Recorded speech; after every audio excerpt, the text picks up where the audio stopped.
मोहन अपने कमरे में बैठा हुआ था। गर्मी में पंखा भी रो रो कर चल रहा था, लेकिन थोड़ी ही देर में उस पंखे ने भी दम तोड़ दिया। मोहन ने पंखे की तरफ देखा और बोला, इस पंखे को भी अभी मेरा साथ छोड़ना था। सारे दुख दर्द मेरे साथ एक साथ ही क्यों आ रहे हैं? तभी रसोई में खाना बना रही आंचल तुरंत ही पसीने से भीगी हुई बाहर निकली और गुस्से में मोहन पर चिल्लाते हुए बोलने लगी, 15 दिन हो गए हैं आपका ठेला बंद हुए और ऊपर से अब ये पंखा भी खराब हो गया है। अरे ऐसी कोई मुसीबत है जो आपके साथ मुझे इस घर में नहीं झेलनी पड़ेगी? सारे दुख दर्द एक साथ ही आ रहे हैं। अब मैं तुम्हें क्या बोलूं? मैं भी तो कोशिश कर ही रहा हूं ना, लेकिन फिर भी हर तरह से निराशा हाथ लग रही है। तो क्या करूं? मेरा ठेला भी बंद हो गया और मैं वैसे भी परेशान हूं, और तुम भी मुझ पर ही चिल्ला रही हो। तुमको तो बस मेरा चिल्लाना नजर आता है, अपनी हरकतों के ऊपर तो तुम ध्यान ही नहीं देते हो। आंचल ये बोलकर रसोई में फिर से खाना बनाने के लिए चली जाती है और वहीं मोहन अपने कोने में रखे हुए फ्रिज की तरफ बढ़ता है। उसका फ्रिज खराब पड़ा था, लेकिन फिर भी उसमें थोड़ी सी ठंडक रहती थी। मोहन ने कुछ नहीं सोचा और फ्रिज को खोलकर उसके अंदर बैठ गया। आंचल थोड़ी ही देर में खाने की थाली लेकर आई, जिसमें सूखी रोटी, प्याज और थोड़े से चावल थे। उसने मोहन को फ्रिज में बैठे हुए देखा और बोली, पागल हो गए हो क्या? ये जो थोड़ा सा फ्रिज चल रहा है ये भी चलना बंद हो जाएगा। फ्रिज के अंदर क्यों बैठे हुए हो? देखना आंचल, एक दिन मैं ऐसा ढाबा बनाऊंगा जिसमें फ्रिज जैसी ठंडक होगी और ग्राहकों को कोई भी परेशानी नहीं होगी। मेरा ठेला इसलिए बंद हुआ क्योंकि गर्मी में ग्राहक नहीं आ रहे थे, लेकिन मेरा एक ढाबा होगा जिसमें बहुत ठंडक होगी। बस गरीब लोगों का यही तो काम होता है, बड़े बड़े सपने देखना, और वही तुम देख रहे हो। ये सब सपना छोड़ दो और हकीकत पर आ जाओ। 2 वक्त की रोटी खिला दो, वही बहुत है। आंचल ने बस इतना कहा, लेकिन मोहन फिर भी फ्रिज खोलकर उसी में बैठा रहा। अगले दिन सुबह पूरे गांव में हलचल थी। मोहन के बचपन का दोस्त रवि एक बड़ी सी गाड़ी में मोहन के घर आकर रुका। अरे रवि, तो इतने सालों के बाद कैसा यार? थोड़ी ही देर में आंचल ने भी खिड़की से रवि को देखा और बाहर रवि से मिलने के लिए आ गई। अरे रवि भाई साहब, इतने समय के बाद आप आए, आइए आइए। रवि मोहन और आंचल के साथ घर के अंदर घुसा। घर का हाल देखकर उसका दिल ही टूट गया।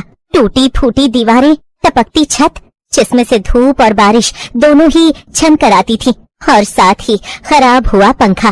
तभी आंचल दोनों के लिए चाय लेकर आई और देते हुए बोली, लीजिए भाई साहब, चाय पीजिए। चाय तो मैं ले लूंगा, लेकिन ये क्या हाल बनाया हुआ मोहन तूने अपना और अपने घर का भी? तू कुछ करता क्यों नहीं? तुझमें तो बहुत काबिलियत है यार। लेकिन आंचल कहती है कि मैं...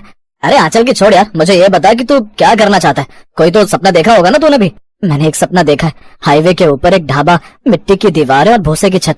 मैं रोज उस पर पानी डालूंगा तो तापमान 10 से 15 डिग्री तक कम हो ही जाएगा। ग्राहकों को भी बहुत आराम मिलेगा। क्या भाई साहब, आप इनका ये बेवकूफी वाला आइडिया सुनने के लिए बैठ गए? अरे भाई साहब, आप इनके चक्कर में मत पड़िए। अपने पिता की दुकान तो इन्होंने डुबा दी, अपना ठेला खोला और वो काम भी डूब गया। ये आपका पैसा भी डुबा देंगे। अरे मैं अपने दोस्त को बचपन से जानता हूँ भाभी, आप तो अभी आई हो। मुझे मोहन के आइडिया पर पूरा विश्वास है। मोहन, तू बिल्कुल भी फिक्र मत कर, मैं पैसा देता हूँ और तू मेहनत कर और बना हाईवे के ऊपर अपना फ्रिज वाला ढाबा। मैं अभी बता रही हूँ भाई साहब, कल को अगर आप पैसे मांगने के लिए मेरे घर आए तो मैं कोई मदद नहीं करने वाली। आंचल बड़ा समूह बनाकर वहाँ से चली गई, क्योंकि उसे अपने पति पर बिल्कुल भी विश्वास नहीं था। वहीं रवि ने मोहन का पूरा साथ दिया, उसे पैसे दिए। मोहन ने भी बिना कुछ सोचे समझे हाईवे पर ढाबा बनाना शुरू कर दिया। उसने कम दाम पर मजदूरों को बुलाया और रोज खुद भी मेहनत करने लगा। एक दिन आंचल ने उसे जाते हुए कहा, अभी बता रही हूँ, पूरे गांव में बदनामी हो जाएगी कि शहर के दोस्त के पैसे भी खा गए आप। रुक जाइए, ये आपके बस की बात नहीं है। मैं जानता हूँ कि शायद ये सब कुछ मेरे बस की बात नहीं है, लेकिन अब अपने दोस्त के पैसे को बर्बाद न करने के लिए मुझे ये करके दिखाना ही होगा। कुछ ही हफ्तों के बाद वो ढाबा बनकर तैयार हो गया। वो बिल्कुल बाहर से फ्रिज जैसा दिखता था और मोहन ने उसमें हल्के रंगों का इस्तेमाल किया था ताकि गर्मी की किरणें ढाबे के अंदर कम पड़े। दरवाजा बहुत ही भारी लगवाया था ताकि बार बार वो खुले तो ढाबे के अंदर गर्मी न हो। जैसे ही रवि इसे देखने आया तो खुश होकर बोला, अरे वाह भाई, तूने तो कमाल कर दिया। इतने कम समय में ये ढाबा बनकर तैयार कर दिया। यही काम किसी ठेकेदार को देते तो वो बस इस ढाबे को बनाने में महीनों से साल खींच लेता। वही तो, इस ढाबे को बनाने में लागत भी कम आई है और इसकी मरम्मत में भी जब भी खर्चा आएगा तो बहुत कम आएगा। ये बहुत ही किफायती ढाबा है। ऐसे ही मोहन अगले दिन जब आंचल को उस ढाबे पर ले जाने के लिए कहने लगा तो आंचल ने साफ मना कर दिया। मुझे कोई ढाबा नहीं देखना है और ना ही मुझे आपकी काबिलियत पर भरोसा है और ना ही आपके ढाबे पर। कल को अगर वो बंद हो गया तो कोई मुझ पर इल्जाम न लगाए, इसीलिए मुझे उस ढाबे को देखने ही नहीं जाना। आंचल वहाँ जाने से साफ इनकार कर देती है। मोहन का दिल टूट जाता है, लेकिन मोहन फिर भी हिम्मत नहीं हारता। अब मोहन ज्यादातर ढाबे पर ही समय बिताया करता और ग्राहकों का ध्यान रखता। पहले हफ्ते 3-4 ग्राहक ही आए, दूसरे हफ्ते 10-12 और तीसरे हफ्ते तक 30-35 ग्राहक हर दिन आने लगे। लेकिन आंचल अभी भी उसे देखने नहीं आती थी। ऐसे ही एक दिन रवि फिर से आया। अब तो ये फ्रिज ढाबा चलने भी लगा है। अभी इसे देखने के लिए आई है या नहीं? अभी भी उन्हें मेरी काबिलियत पर भरोसा नहीं है। एक बार वो इधर आती और इस ढाबे को चलता हुआ देखती तो उन्हें मुझ पर यकीन हो जाता। तुझे निराश होने की बिल्कुल जरूरत नहीं है भाई। आज नहीं तो कल उन्हें तेरी काबिलियत पर विश्वास हो जाएगा और वो जरूर आएंगे। ढाबे पर ग्राहकों की संख्या बढ़ाने के लिए मोहन ने एक स्कीम निकाली और वो एक दिन की स्कीम थी, जिसमें वो एक थाली पर एक थाली मुफ्त दे रहा था। अरे वाह, एक थाली पर एक थाली मुफ्त। एक काम करो भाई, मुझे 2 थाली दे दो और मेरे लिए चाइनीज प्लेट लगा देना। वैसे भी गांव के एरिया में ये सब कुछ मिलता ही कहाँ है, लेकिन इस ढाबे पर तो सब कुछ है भाई। वहीं आंचल को घर पर अब उसकी चिंता होने लगी। रोजाना तो इस समय तक वो घर आ जाते थे, लेकिन आज तो आए ही नहीं। अब तो मुझे खुद ही जाकर देखना होगा, पता नहीं क्या हो गया। अब आंचल बिना कुछ सोचे समझे ढाबे की तरफ भागती हुई आई। उसे डर लग रहा था कि कहीं उसके पति को कुछ हो तो नहीं गया। ढाबा न चल पाने की वजह से उसने कुछ कर न लिया हो। लेकिन वो जैसे ही ढाबे पर पहुंची तो ढाबे पर भारी भीड़ लगी हुई थी। मोहन अकेला ही अपने 2 कर्मचारियों के साथ ढाबे को संभाल रहा था। आंचल ने ये सब कुछ देखा तो उसकी आंखें हैरान रह गईं। वो बाहर से भाग कर आई थी और पसीने से भीगी हुई थी, लेकिन ढाबे में बहुत अच्छी ठंडक थी। ढाबे में आते ही उसे बहुत राहत मिली। उसने मोहन को काम करते हुए देखा और उसके पास जाकर बोली, मुझे माफ कर दीजिए, मुझसे बहुत ही बड़ी गलती हो गई जो मैंने आपकी काबिलियत पर यकीन नहीं किया। यहाँ पर कितने सारे ग्राहक हैं और कितने खुश लग रहे हैं। आंचल को अपनी गलती का एहसास होता है। साथ ही रवि को भी अपने दोस्त की काबिलियत पर पूरा भरोसा था। धीरे धीरे मोहन रवि के पूरे पैसे वापस देकर वो ढाबा खुद खरीद लेता है और मोहन की जिंदगी पूरी तरह से सुधर जाती। परिवार में काफी खुशियाँ थी, हर तरफ चहल पहल थी और उनके घर में चहल पहल होती भी क्यों नहीं। आखिर रजनी की बहू श्वेता जो आ रही थी। अरे ये लाइट इस तरह क्यों लगी हुई है भैया, जरा इस लाइट को ठीक से लगाओ। और हाँ, यहाँ गेंदे के नहीं बल्कि गुलाब के फूल होने चाहिए। आखिर मेरी हवेली की बहू आ रही है, पहली बार इस घर में शादी हो रही है, वो भी मेरे बेटे की। दरअसल शर्मा हवेली में रोहित की पहली शादी थी। सभी लोग शादी की तैयारी में व्यस्त थे। आज हल्दी का दिन था और हल्दी वाले दिन सभी लोग बिल्कुल चमक दमक वाले कपड़े पहनकर हल्दी की तैयारी कर रहे थे। पर तभी जब काजल ये देखती है कि सभी ने अलग अलग तरह के कपड़े पहने हैं, तो वो गुस्से में बौखलाते हुए सबसे कहती है, ये क्या, आप लोगों ने हल्दी वाले दिन ये चमक दमक वाले रंग बिरंगे अतरंगी कपड़े पहने? आप लोगों को पता है ना कि हल्दी वाले दिन येलो कलर पहनना था, फिर भी आप लोगों ने ये क्यों पहना? ठीक है काजल, कोई बात नहीं, ये सब लोग गांव के हैं, इन्हें नहीं पता शहर के तौर तरीके। अब तुम इतना मत भड़को और चलो अपने भाई की हल्दी की रस्म को एंजॉय कर। माँ बिल्कुल ठीक कह रही है काजल, इतना भड़क मत और एंजॉय कर। इनकी वैसे भी इस पुरानी हवेली में पहली बार शादी हो रही है, इसीलिए गांव के लोग भी बहुत खुश हैं।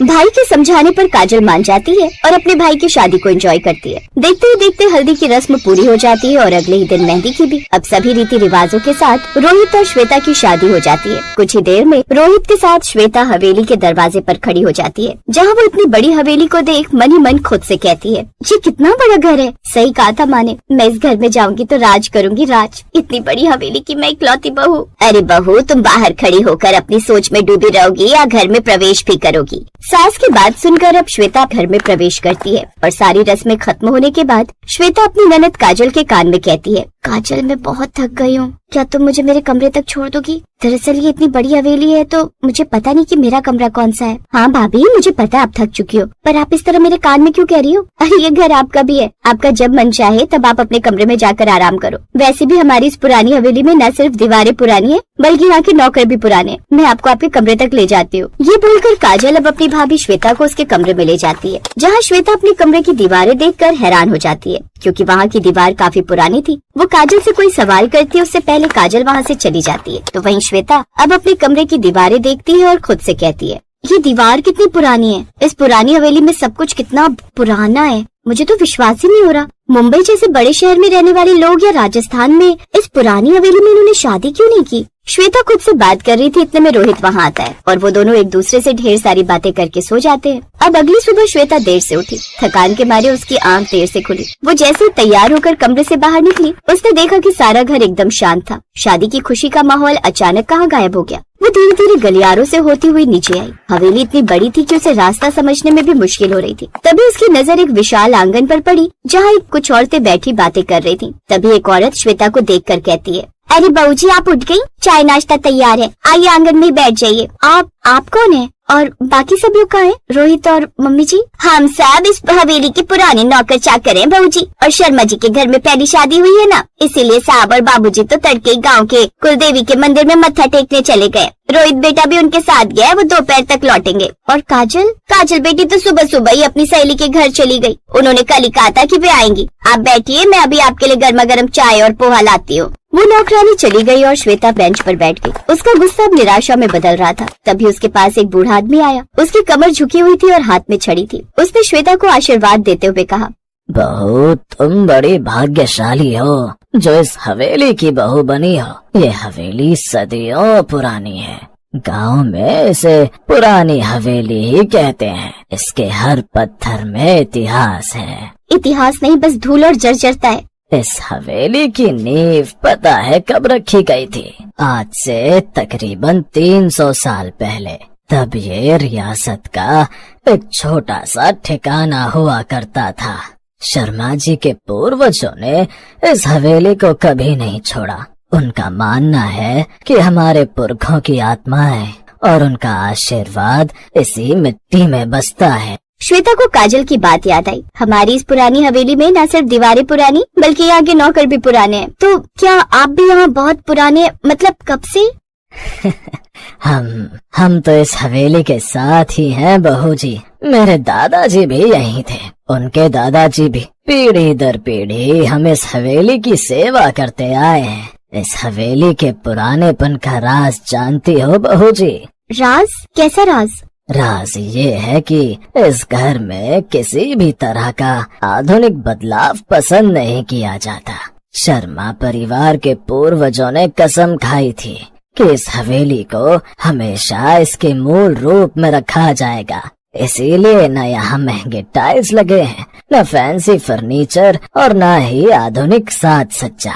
उनकी बात सुनकर अब श्वेता को बात समझ में आ गई। रोहित का ब्रांडेड पहनावा और बड़ी बड़ी बातें सिर्फ दिखावा थी, लेकिन उसकी पारिवारिक जड़ें गहरी थी। पर रोहित को तो मुंबई की लाइफ बहुत पसंद है, फिर वो यहाँ। रोहित बेटा तो इस हवेली का राजकुमार है। वो बाहर इसीलिए रहा ताकि दुनिया देखे और सीखे, लेकिन उसका ठिकाना तो यही है। और सुनो बहू जी, इस घर की असली पहचान इसकी ईमानदारी और सादगी में है। दिखावा तो शहर वाले करते हैं। शर्मा परिवार जितना सादा दिखता है उतना ही बड़ा जमींदार है उनका। श्वेता उस बूढ़े आदमी से बात कर रही थी कि तभी वो नौकरानी चाय और पोहा लेकर आती है। और हाँ बहू जी, एक बात और, इस हवेली में पहली बार कोई शादी हुई है, क्योंकि पिछली पीढ़ियों में किसी ने शादी ही नहीं की।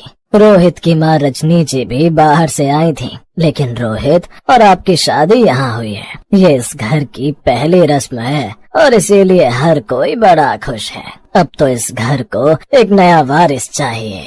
श्वेता का गुस्सा और निराशा धीरे धीरे जिज्ञासा और सम्मान में बदल रहा था। ये सिर्फ पुरानी हवेली नहीं थी, ये इतिहास और परंपरा का किला था जिसकी पहली बहू वो बनी थी। राज करूंगी, हाँ मैं यहाँ राज करूंगी, पर सिर्फ बहू बनकर नहीं, बल्कि इस हवेली की परंपरा को आगे बढ़ाने वाली बहू बनकर। ये सोचकर अब श्वेता ने बूढ़े आदमी की तरफ देखा, जिसके चेहरे पर एक मुस्कान थी। अब जैसे ही दोपहर हुई तो दरवाजे पर गाड़ियों के हॉर्न बजे। रजनी, रोहित और उनके पिताजी मंदिर से लौट आए थे। रजनी ने आंगन में कदम रखा और श्वेता को वहाँ बैठे देखा। उनके चेहरे पर एक हल्की मुस्कान आई। अरे श्वेता बहू, तुम यहाँ अकेली बैठी हो? नाश्ता कर लिया? मुझे तुम्हें अकेले छोड़कर जाना अच्छा नहीं लगा, पर कुलदेवी के दर्शन पहली बहू के लिए जरूरी थे। स्वीटी, तुम ठीक हो? मैंने तुम्हें याद किया। माँ ने कहा था कि कुलदेवी के दर्शन से नए जीवन की शुरुआत अच्छी होती है। मुझे माफ करना, मैंने तुम्हें इस हवेली के बारे में ठीक से नहीं बताया। कोई बात नहीं रोहित, मुझे अच्छा लगा कि तुम मुझे छोड़कर गए। मुझे इस हवेली को समझने का मौका मिला और अब मैं इसे पुरानी नहीं कहूंगी, ये एक विरासत है। रजनी और रोहित एक दूसरे को हैरानी से देखने लगे। श्वेता का बदला हुआ नजरिया उन्हें चौंका गया था। तुम सच कह रही हो बहू? अब क्या तुम्हें सच में ये हवेली अच्छी लगी? हाँ मम्मी जी, ये दीवारें, ये सादगी, ये परंपरा, ये सब कुछ देखकर मुझे समझ आया कि असली शाही शान दिखावे में नहीं बल्कि अपनी जड़ों से जुड़े रहने में है। मैं इस हवेली की पहली बहू बनकर खुश हूँ और मैं इस परंपरा को निभाने में आपका साथ दूंगी। बस यही तो मैं सुनना चाहती थी बहू। मुझे लगा था कि तुम शहर की लड़की हो, तुम इस सादगी को नहीं समझ पाओगी। माँ, मेरी स्वीटी सिर्फ शहर की नहीं, वो स्मार्ट है। वो जल्द समझ गई कि हमारे पास आधुनिकता की कमी नहीं है, बस हम अपने पुरखों का वचन निभाते हैं। अब आओ, तुम्हें आराम करना चाहिए। तभी काजल भी अपनी सहेली के घर से वापस आई। क्या चल रहा है यहाँ? भाभी, आप इतनी जल्दी गांव की सादगी को कैसे समझ गई? क्योंकि तुम्हारी हवेली की सादगी ही इसकी सबसे बड़ी शान है काजल। और सुनो, कल हम दोनों मिलकर तुम्हारी हवेली के उस हिस्से को देखेंगे जो शायद सबसे पुराना और रहस्यमय होगा। मुझे ये इतिहास करीब से जानना है। काजल और रजनी दोनों हैरान थे। जिस श्वेता ने कल हवेली को देखकर थकान महसूस की थी, आज वो उसमें जिज्ञासा दिखा रही थी। उन्हें भी ये देख काफी अच्छा लगा और अब श्वेता ने भी अपनी जिंदगी उस पुरानी हवेली में ही बसा।